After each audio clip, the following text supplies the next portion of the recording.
தான் எடுத்துக்கொண்ட லட்சியத்தில் சிறிதும் பிசகாது வாழ்ந்து வந்தார் திருக்குறிப்பு தொண்டர். இறைவனே சிவனடியாராக சென்று இன்னல்கள் பல செய்தும் தன் கொள்கையில் மாறுபடாமல் நிலையாக நின்றார். அதன் காரணமாக அவர் புகழ் இன்றும் நிலைத்து 63 அவரும் ஒருவராக அழியா புகழுடன் விளங்குகின்றார். அடுத்து பாடும் கேட்க ஆர்வத்துடன் இருக்கிறோம்.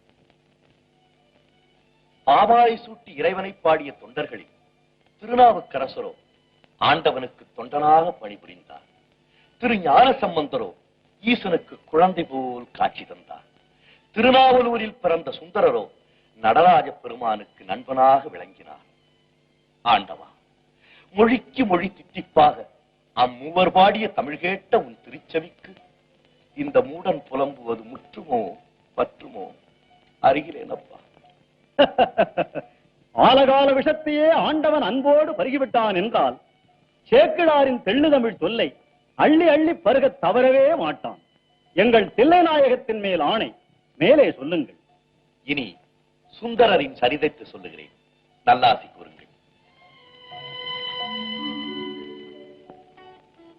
வருக மன்னா வருக. நாடாளும் அரசர் என்னை நாடி வந்திருப்பதை கண்டு நான் மிகவும் பெருமைப்படுகிறேன். ஐயா, எல்லோரும் என் உதவியை நாடி வருகிறார்கள் என்றால் நான் உம்மிடம் ஒரு பொருள் நாடி வந்திருக்கிறேன். மன்னர் வார்த்தைக்கு மறுப்பேது? என்ன வேண்டும்? என்னால் முடிந்ததை செய்ய காத்துக் கொண்டிருக்கிறேன். சடையனாரின் மைந்தனை பற்றி கேள்விப்பட்டிருக்கிறீர்களா? ஆஹா, சகல கதைகளும் பெற்றுள்ளவர் அழகில் மிக்க சுந்தரன் என்பதை நன்கு அறிவேன்.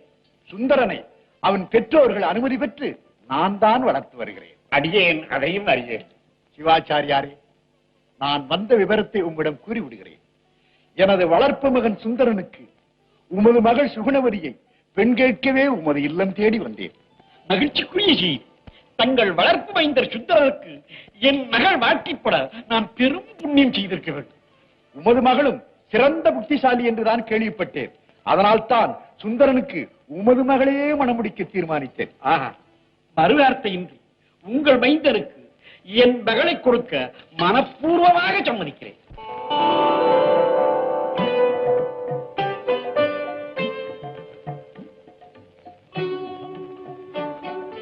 கௌரி, இந்நேரம் நீ எங்க போயிருந்தாய்?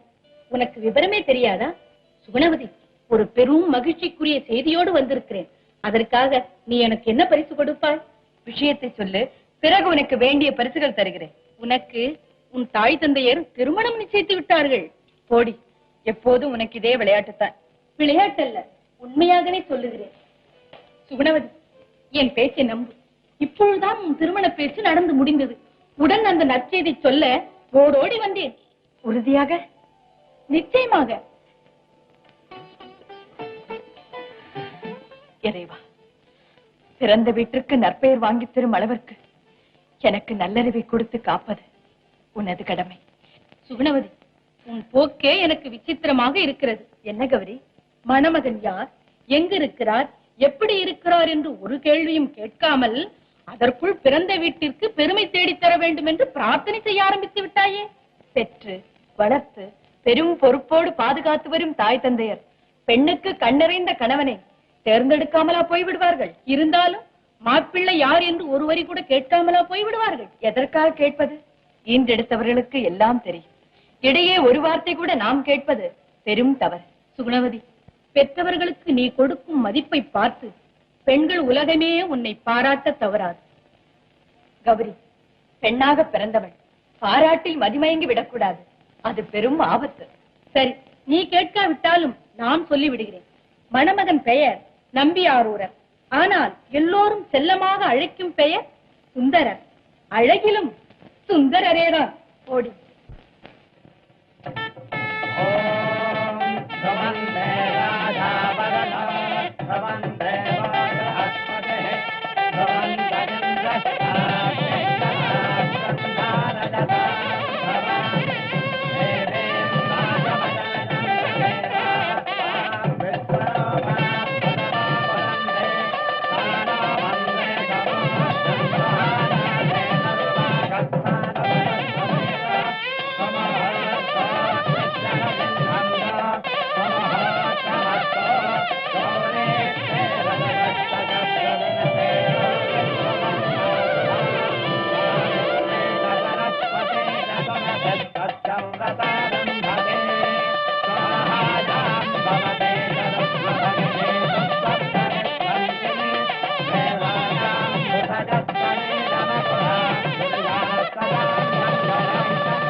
சற்று பொறு.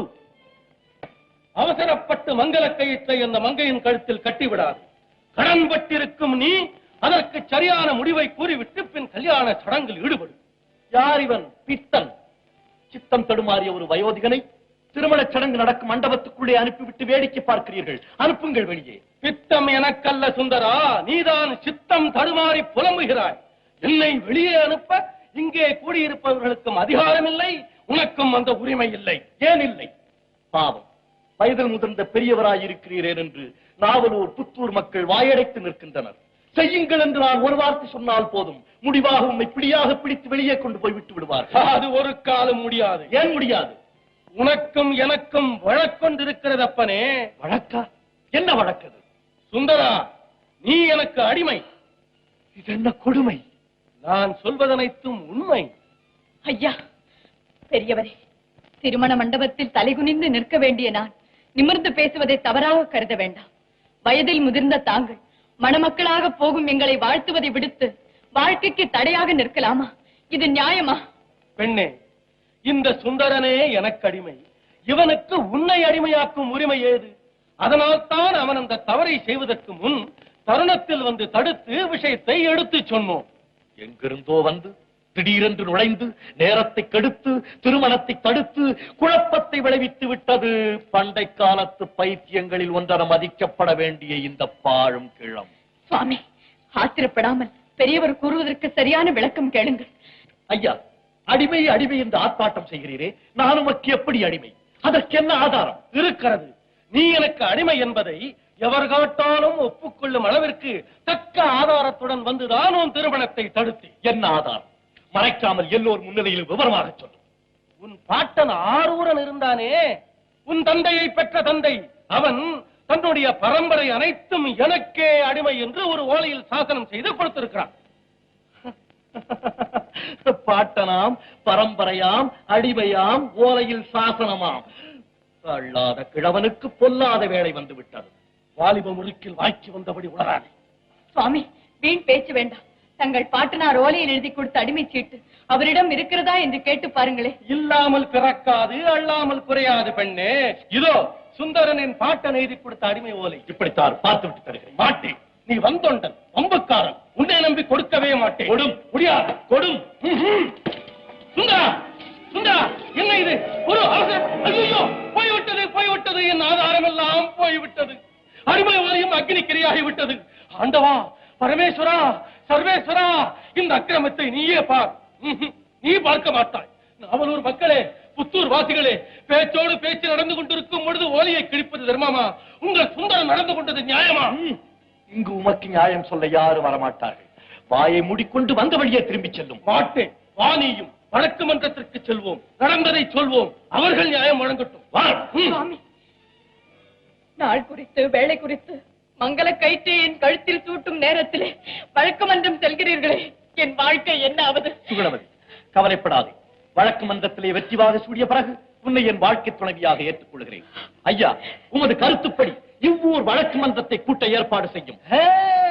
இங்குள்ளவர்கள் எல்லாம் உன்னை சேர்ந்தவர்கள். நீ என்னுடைய ஓலையை கிழித்ததற்கே இவர்கள் எல்லாம் வாயை திறக்காமல் மௌனமாக இருந்து விட்டார்கள் என்றால் இவ்வூர் வழக்கு மன்றத்தில் எனக்கு எங்கிருந்து நியாயம் கிடைக்கும்? பிறகு எங்கு செல்ல வேண்டும் என்கிறீர்? என்னுடைய ஊருக்கு செல்வோம், அங்குள்ள வழக்கு மன்றத்தில் விவரத்தை சொல்வோம், அவர்கள் தீர்ப்பு வழங்கட்டும். எது உம்முடைய ஊர்? அருகே இருக்கும் திருவெண்ணைநல்லூர். எங்கு வேண்டுமானாலும் வருகிறேன், புறப்படும். சுவாமி, தடைப்பட்ட திருமணம் நடக்குமா?